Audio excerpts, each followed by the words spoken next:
Okay, well, obviously, one of my biggest parenting hot takes is I think too many parents lose themselves in parenthood, and mothers, especially. We just dedicate so many years to raising children, and that becomes our whole identity. And then when kids leave the house, it's like, well, what's left? Because you're still a person. You're a person before and you're a person after. So I think it's really important to keep part of yourself, not just lose yourself in motherhood or parenthood, and keep hobbies and things that you enjoy and finding new talents or things that you like. Yeah, I agree. One other parenting hot take I had was I don't think your religion should make you hate your kids. So if your religion is teaching you to hate your kid because they're gay or they do something differently or they leave the religion and don't want to be a part of it anymore, then I think there's something wrong with your religion, especially if it is teaching you to like love everybody. It's like, doesn't that defeat the point? I just know too many people that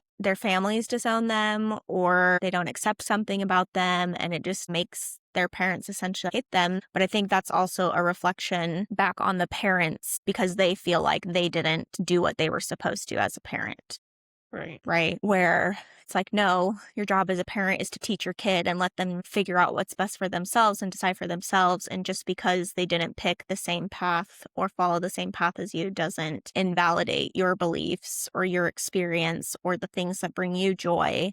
And both can coexist in the same family. So there was a couple of submissions that we got that I think go hand in hand. And one was, it would be nice sometimes if I believed in spanking. And then the other one was, nobody really knows what gentle parenting is. And I think these go hand in hand because do you remember getting spanked as a kid? Did we ever get spanked? Don't remember. I feel like maybe one time I could think of, and I don't even have a clear memory of it, but I don't think it was really something in our home. But I think a lot of parents resorted to that because you just want to make your child behave quickly and you want to get them to listen. And now a lot of our generation has swung the pendulum the other way, right? Where we're like, we're not going to do that to our kids. We're going to be gentle parents. We're not going to traumatize them by abusing them. But I think with a lot of people, they think gentle parenting is like just talking to your kids in a nice voice and being so kind to them and whatever. But really, what I have learned is it's all about the boundaries and holding the boundaries, and you can keep the boundaries and be like a safe parent. You don't have to abuse them to keep the boundaries. I think with the one where she said, I wish I believed in spanking, I think there gets a point where nothing's working. You've tried all the gentle tricks and it's like, what do I have to do to get you to listen to me right now? Like, I've tried everything. I've Mm-hmm. pleaded with you, I've bribed you, I've threatened you, like so many different things, and it's still not working. So that's the point where I'm like, what do I turn to next? What is the next option? Because it seems like spanking is the next option, but you're like, okay, so then I just give up on this boundary that I'm trying to hold because it doesn't matter what I say or do, they don't care. Right. Well, I So, think it depends what you're defining as a boundary. So, for example, kids that hit, like if you have a toddler that hits somebody, and obviously saying to them, we don't hit them, like they're not going to listen to that because they get attention from you when they hit somebody else. You come over and you're trying to correct it.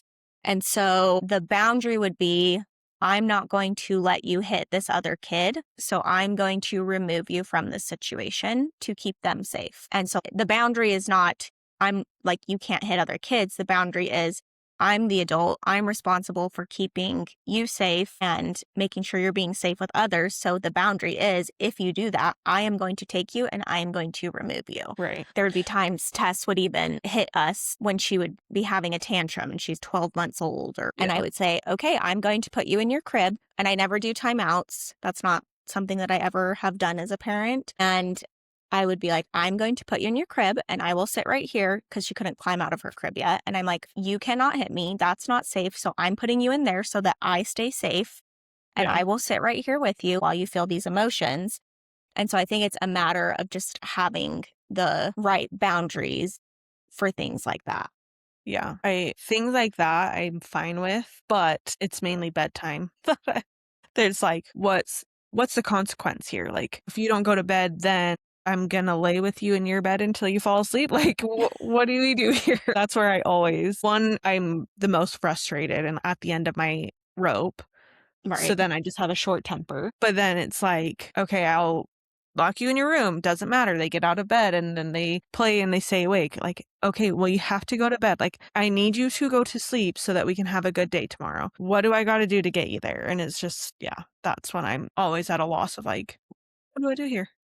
I've tried everything. And I don't know if Tess is just a really good sleeper or what. Like, I don't know how much to acclaim to how much I'm actually a good parent versus she's just a really good kid.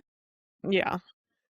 Since I only have one and I don't have anything to compare it against. But I think having the expectation set and again, just like holding that boundary, which I am so far from perfect at this. There are times that Tess pushes the boundary all the time. And Jake's like, you literally just said you weren't gonna.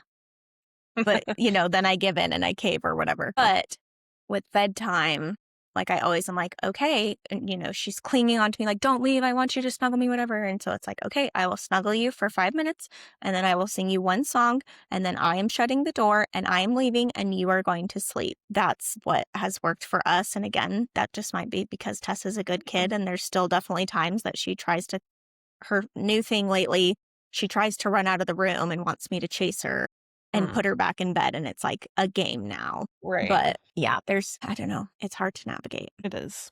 Well, and I think one of the biggest things I've learned being a parent is that you have to learn to pivot literally at any moment because newborn stage was completely different than the 1 to 2 year stage. And so even after, I feel like sleep schedule was similar enough until 4 years old, but then, oh, my kids want to stay up a little bit later, or I don't have the ability to put them down to bed. And then I have 2 hours to myself and then I go to bed. It's like that 2 hours becomes 1 hour, or like right now in this season that I'm in, usually I don't have time to myself at night. It's just I'm with my kids until we all go to bed and we just go to bed together. And it's easier that way Mm-hmm. because then like I get so tired when I'm putting them to bed. So then I don't want to get up and even do anything.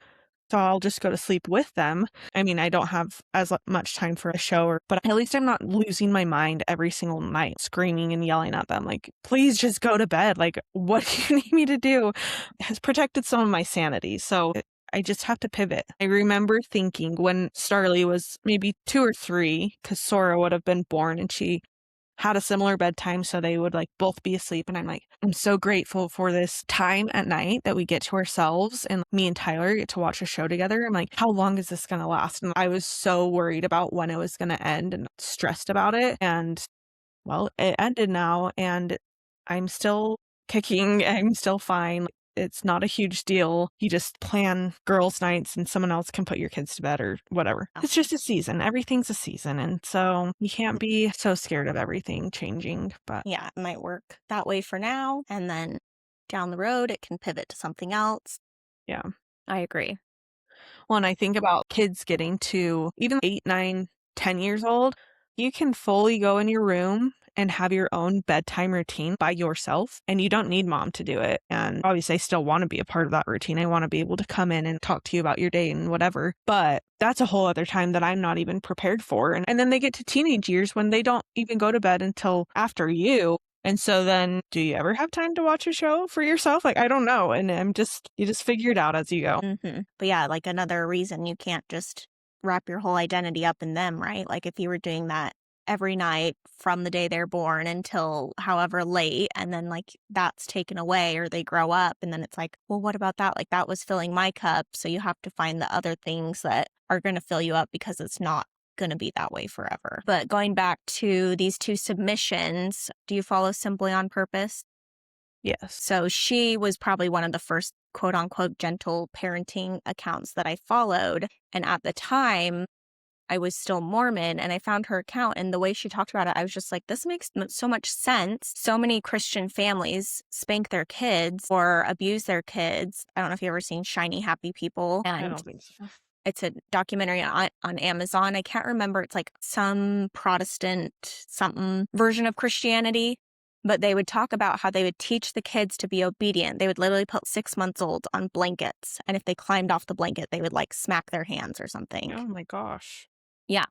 And so, but the way that Ralphie at Simply on Purpose talks about it, if you think about Christ, he had disciples and, discipline derives from the word disciple.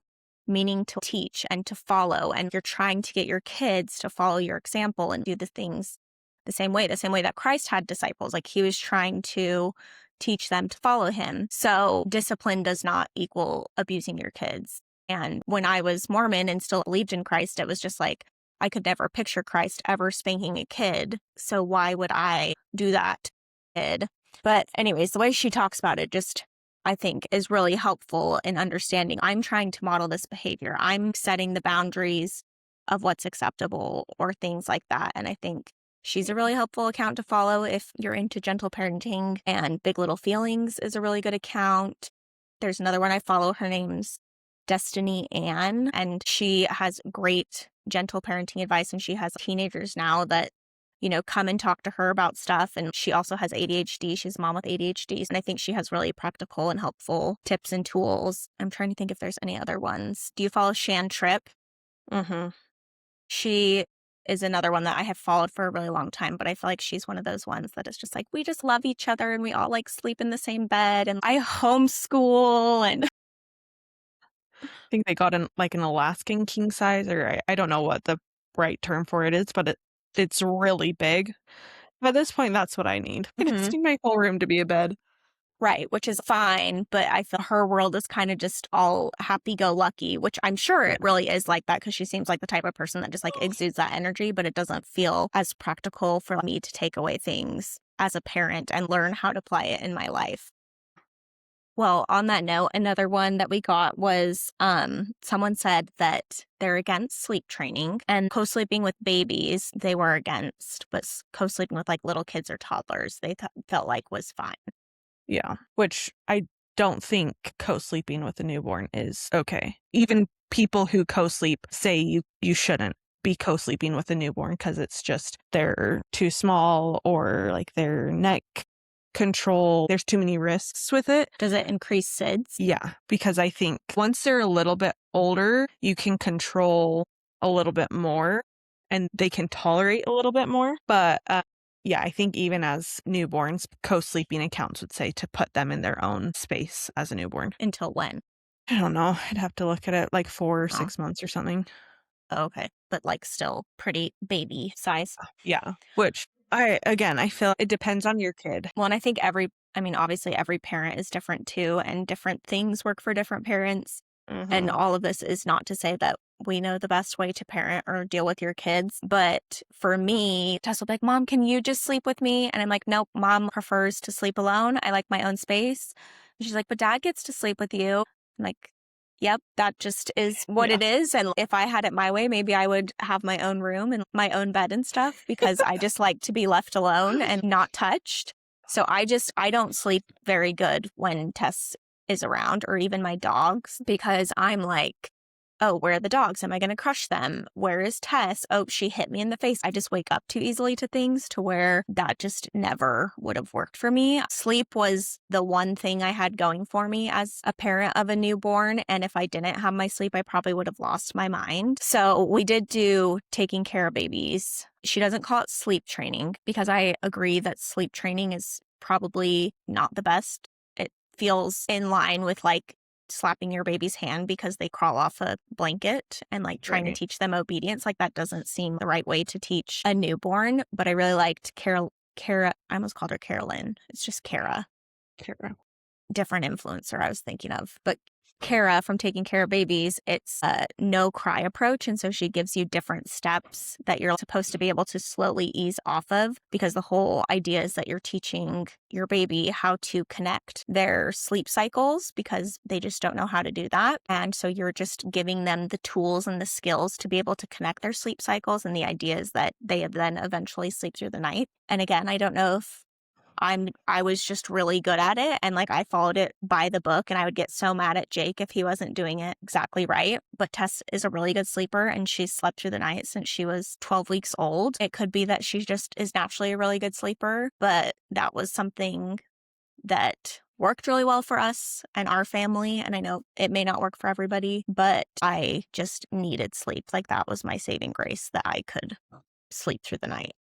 Yeah. And I feel like I did taking care of babies with Starly, and she's a good sleeper. but she's a good sleeper in her own space with all the things. Sora, on the other hand, she horrible sleeper as a little kid. Did not care about the protocol I was giving her, like just up all the time. And so my sleep really was affected by that. And so I did have to, I wouldn't say sleep train, like I wouldn't just abandon her forever, but I'd let her cry for like 10 minutes because I'm like, nothing's working at this point. And she will Right. cry for an hour straight. And still I'll be like, okay, fine, I have to. I'm not sleeping anyway with you crying like this, so I have to go in. So I just had to completely change my approach with her.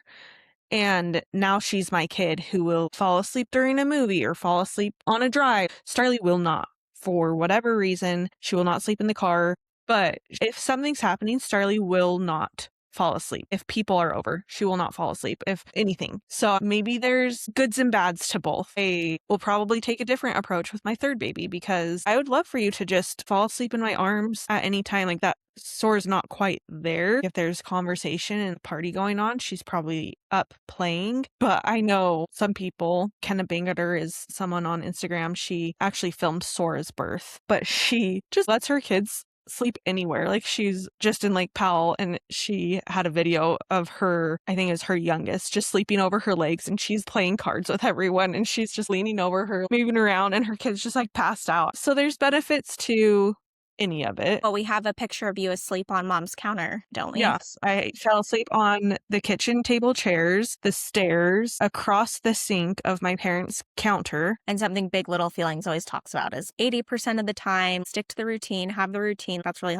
helpful for them. But then 20% of the time, when you're on vacation or you're going to a party that weekend or whatever, like it's okay to let it slide and, just pick it back up soon after and just keep the routine. Yeah, but I always felt if I let it slip this one time, if I let them sleep in my bed this one or two times, everything's going out the door. And now they sleep in my bed every single night and it's fine. And I was the same as you. It's like, I can't sleep with you right here. It's not in my biology to sleep next to my children or something because I wake up, I'm awake all night. And now I'm so used to it that it doesn't even faze me when they're both in my bed. I know, again, this is just a season. And when Tyler's in town, he sleeps in my bed and not my kids. And my kids know, like, there's not enough room for all four of us. So they know they can sleep on the ground. I'll always give that as an option to them because I know that I'm their safe space and they just want to be close and I don't want to deny them of that. And it's a season. We used to sleep on our parents' floor for years and I don't feel the need to go sleep on my mom's floor anymore. Like I grew out of it. So anyway. Yeah, something I have done is I keep Tessa's like baby crib mattress under my bed. And so if she does come in and wants to sleep in our room, then I'm like, that's fine, but sleep on the mattress. So then I can get my sleep too. But the other night she came into our room because she had a scary dream and it was like 1 a.m. and I still hadn't fallen asleep yet. This was actually the night that I cleaned my house. And so I don't know if it was just because I was cleaning from 5 p.m. until 11 p.m. And so my brain just couldn't turn off. But I was up at 1 and she came in crying. And so I was like, okay, like just put her in my bed. And then I picked up and went downstairs and watched TV because I was like, I'm not falling asleep anytime soon. So yeah, I just let her sleep up there. But then, the next day it's like back to her bed. And she's like, but the scary dreams and this and that. And she tries to find any way to like get back into our room. And I'm like, nope, you're sleeping in your bed, try to talk to her about her dreams. And it was because she had a dream about a big wasp because she had seen a wasp by the pool the other day. And I'm like, okay, well, like, what's the worst a wasp can do to you? She's like, it's going to sting me. And I'm like, well, if a wasp stings you, then it dies. Like, it can't hurt anyone else after that. And you've been stung by a bee before. And actually, wasps can sting multiple times. Oh, well, don't tell Tess that. She doesn't know that. Anyways, so, but she'll try to push the boundaries for sure. And there's some nights she comes out of her room 7 times, but every time it's just like, nope, you're going to bed in your bed. Like, go back, like just redirect, like you just continue to hold that boundary until it finally clicks. Yeah. Which I know can be annoying and hard to continue to do. Yeah. When Tyler was in town, the girls just slept on our floor. And there was one night, Starly bloody murder cried in her sleep, "Get away from me!" And we were like, my gosh. But she, get away from me. And we're like, oh my gosh. I'm like, come here. Like, what do you need? And she's like, I had a bad dream. I'm like, yeah, I figured. Like, come lay in our bed. We all fell back asleep. And then the next day, she's like, a mouse was coming to get me. But yeah, hers, I think, are 95% about mice. She's so terrified. And it does not help that Willow will leave them places Yeah. for her to find. Gross. Yeah. Okay, one of the last submissions we got was kids need to be outside and they need to be bored. I agree. I'm not very good at it. It helps when we have a pool because then I'm like, yeah, they could swim for 8 hours and be fine. But I want to be better about taking them up in the mountains or to a little creek or get dirty and just play around. But it's so hot and it's such a trek. But I do think being bored is something that everyone, adults included, we don't know how to do anymore. There's always something to stimulate you, whether it's your phone or some people turn to books. Like, how often are people just sitting outside, not listening to a podcast, not listening to music, and just like watching the clouds and just feeling that boredom that usually ignites some creativity in you? Mm-hmm. I saw a TikTok about someone and they were saying how they schedule 10 minutes of boredom. And I cannot do that.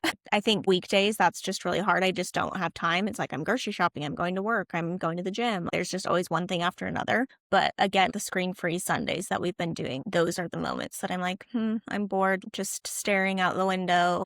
And it gives me that time to just be bored and not be stimulated by something. Right. So, but yeah, I try to be better about that. Tess loves to come to us and complain when she's bored and just like trying to teach her. She's really good at playing on her own when she gets in her groove and stuff. So I just try to work on my patience to let her get to that point that she can get started. Show. Okay. Well, thanks for everyone who wrote in and gave submissions of your parenting hot takes and all of this to say we are not perfect parents. We are not trying to tell other people how to parent. These are our opinions, and we know that different things work for different families. That's what the Aider brand is all about, that, being a stay-at-home mom doesn't work for everybody. Being a working mom doesn't work for everybody. There's different things that work for different people, and we completely acknowledge that and are not here to tell you how to parent. But we hope you have a great day, and we'll see you later, Aiders. Later, Aiders.